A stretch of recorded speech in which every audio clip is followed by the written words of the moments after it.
There exists, within the intricate labyrinth of every woman's mind, a silent, almost primordial tribunal. Not a conscious judgment, no overt deliberation, but an intrinsic, almost ancestral benchmark. A spectral figure, a ghost of a man, against whom every suitor, every hopeful contender, is meticulously, mercilessly measured. This isn't a deliberate act of cruelty, it is an unconscious, biological imperative. And you, my friend, are likely failing that silent audit.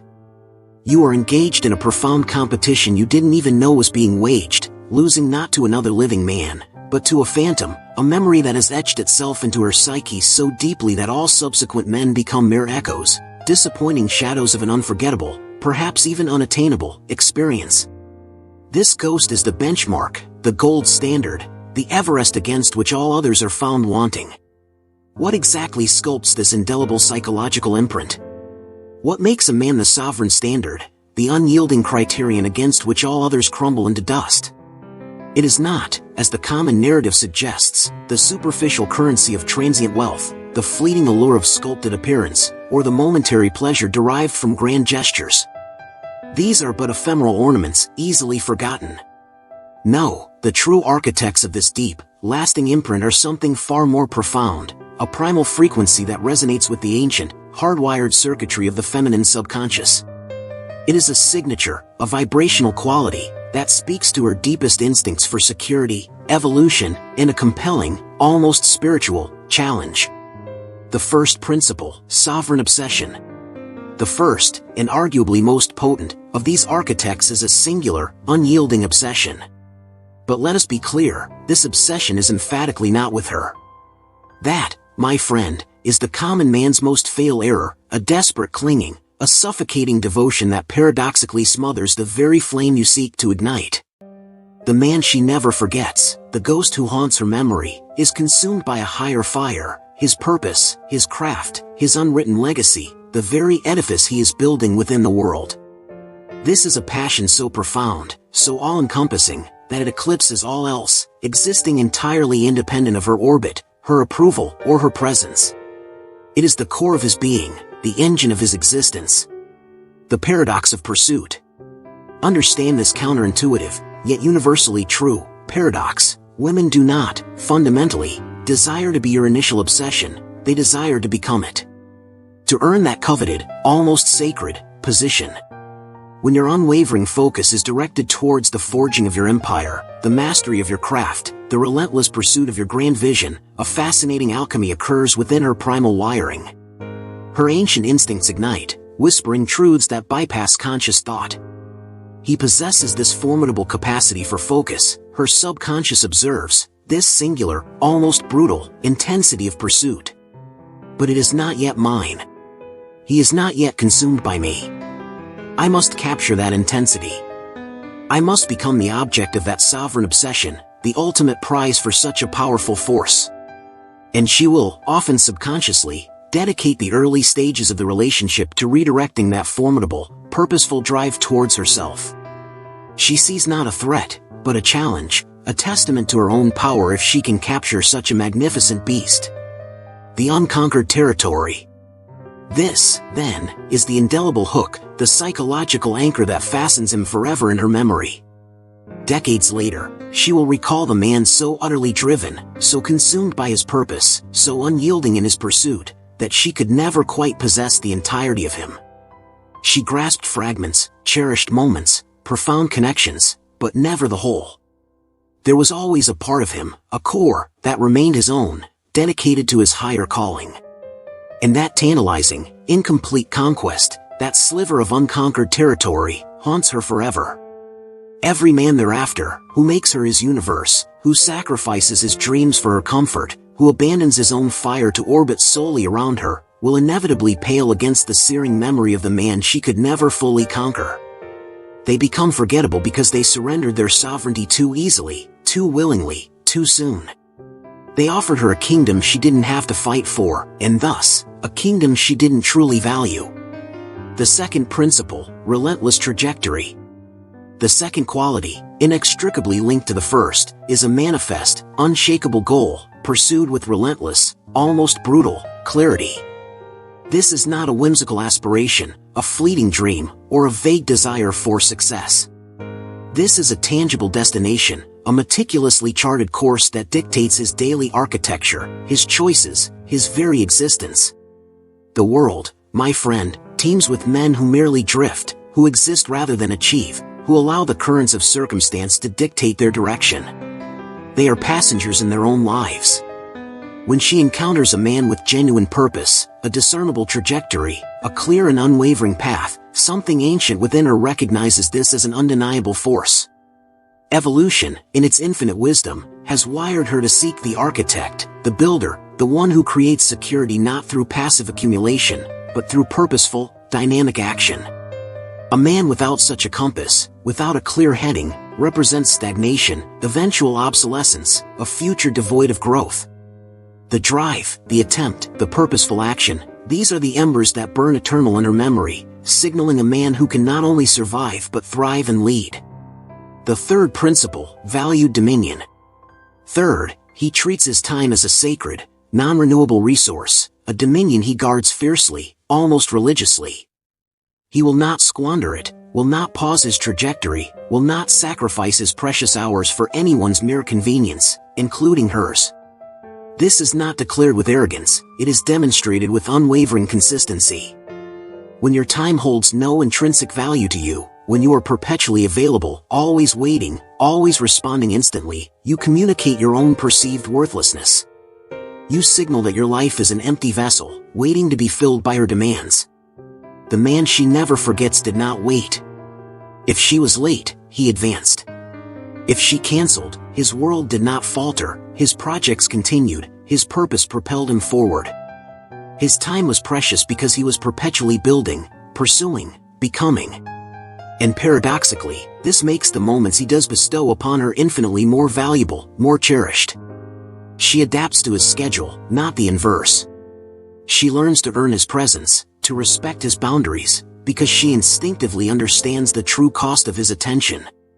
The fourth principle, self-contained empire. The fourth quality, he genuinely revels in his own solitude. He doesn't merely tolerate it, enduring the quiet until company arrives. He thrives within it, drawing strength and clarity from its depths. Most men, tragically, flee the silence, leaping from relationship to relationship, from distraction to distraction, like a desperate sailor between sinking ships, convinced that external connection is the sole antidote to internal emptiness.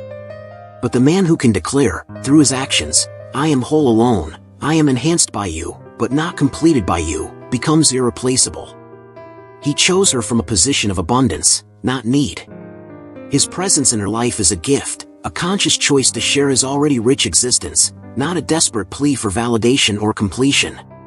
This self-contained empire, this inner richness, this profound comfort with his own company, paradoxically makes her need him more, for she knows his choice to be with her is a genuine testament to her unique value, not a desperate act of self-preservation. He is a source, not a drain. The fifth principle, unshakable core. Fifth, and critically important, is a complete absence of the fear of loss. Women possess an instinctual, almost unerring, radar for this vulnerability. The moment a man operates from the fear of losing her, from a place of desperation to cling, he begins, inevitably, to lose her respect. It's not conscious cruelty on her part, it's a biological response. Fear signals weakness, dependence, and a lack of intrinsic self-worth. And weakness, in the primal feminine calculus, triggers contempt, not attraction. This isn't about being indifferent to her, it's about understanding that her departure, while perhaps painful, is not a catastrophe, it's simply change. The man she never forgets did not flinch. When she threatened to depart, when she tested his resolve, he remained unmoved, perhaps even offered to help her pack.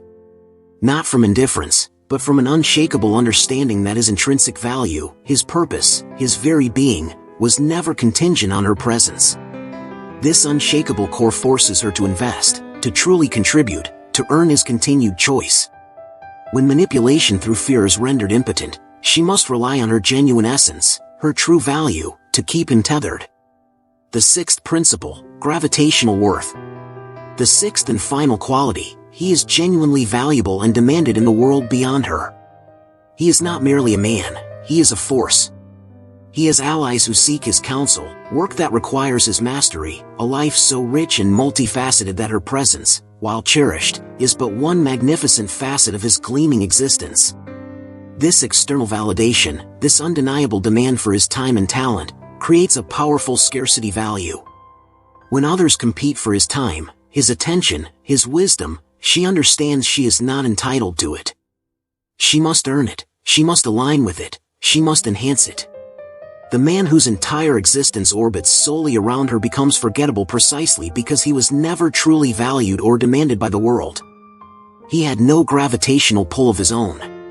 But the man whose phone rings with legitimate demands, who is pulled in multiple directions by authentic purpose, who has a demonstrable impact beyond their shared space, he remains in her memory as a force of actual worth, not merely projected desire. He is a sun, not a moon. The unforgettable archetype. These 6 principles, when embodied, coalesce to forge a man who becomes the unconscious standard, the ghost she will forever measure others against. He was never needy, never overly available, never desperate for her approval or validation. He was complete, focused, driven, and intrinsically valuable. He chose her from a position of abundance, not lack, offering a share of his rich, self-contained empire. Years will pass. She will date others, perhaps even marry. But in the quiet hours, in moments of introspection, she will compare. The new man, constantly texting, perpetually seeking her attention, will inevitably pale against the memory of the one too busy building his empire, too consumed by his higher fire. The new man, who makes her his everything, who sacrifices his identity at the altar of her comfort, will shrink against the ghost whose sovereign obsession she could never fully capture. The new man, terrified of loss, desperate to cling, withers beside the memory of the one who would have helped her pack, his core unshakable. The choice. Most men, tragically, do the precise opposite. They make her their sole obsession, abandon their goals, squander their precious time, fear solitude, operate from a place of desperate need, and exist without external demand or purpose. They become another forgotten name in her ledger, another transient figure, another disappointment measured against the ghost who got away. They are a temporary placeholder, easily replaced, easily forgotten. To embody these qualities is not a performance, it is a profound internal transformation. Women's subconscious detection systems are far too sophisticated, too ancient, to be fooled by mimicry or superficial gestures. You cannot feign purpose, or genuine independence, or a true absence of fear of loss. These must be genuine, born from a relentless commitment to your own growth, your own sovereign purpose, your own journey of becoming. They must emanate from your deepest core. This is what women truly honor, truly appreciate, and truly remember, not the man who makes them his everything, but the man who possesses everything within himself, and chooses to share it. Not the man who needs them to be complete, but the man who is complete, and offers them the rare, privileged opportunity to complement his completeness. Not the man who fears losing them, but the man who knows that loss, while a reality, would never diminish his essential worth, his trajectory, or his self-contained empire. Become this man, and you become unforgettable. You transcend the fleeting, the superficial, the easily discarded. Remain the opposite, and you are merely a transient figure, a placeholder, another example of what she doesn't want while she forever searches for the ghost she can never truly exorcise. The choice, and the legacy you leave in her psyche, are profoundly and unequivocally yours. Thank you for watching. And remember, the most attractive thing you can ever do is to deeply value yourself.